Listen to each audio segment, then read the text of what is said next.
ika-37 kabanata. Kumakabog ang dibdib ko dahil sa bagyo. Pakinggan ninyo ang dumadagundong na tinig ng Diyos na parang kulog.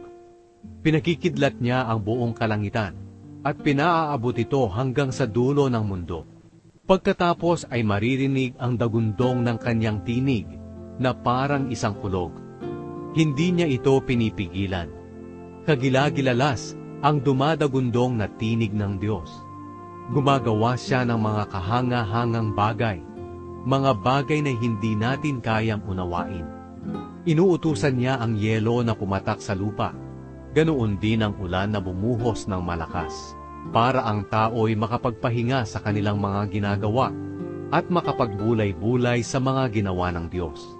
Nagtatago ang mga hayop sa kanilang mga taguan at nananatili roon kapag may bagyo. Dumadating ang bagyo at ang hanging malamig mula sa kanilang taguan. Sa pamamagitan ng hininga ng Diyos, nabubuo ang yelo, at nagiging yelo ang malalawak na bahagi ng tubig. Pinupuno niya ng tubig ang mga ulap at pinakikidlat ito. Sa kanyang utos nagpapaikot-ikot sa buong mundo ang mga ulap. Ginagamit niya ang mga ito upang ituwid ang tao o ipadama ang kanyang pag-ibig. Job, pakinggan mo ito at pagbulay-bulayan ang mga kahanga-hangang bagay na ginagawa ng Diyos. Alam mo ba kung paano inuutusan ng Diyos ang ulap at kung paano siya nagpapakidlat mula rito? Alam mo ba kung paano lumulutang ang mga ulap? Ang lahat ng ito'y kahanga-hangang gawa ng Diyos na ang dunong ay walang hangganan. Ika'y pagpapawisan dahil sa mainit na hangin mula sa timog.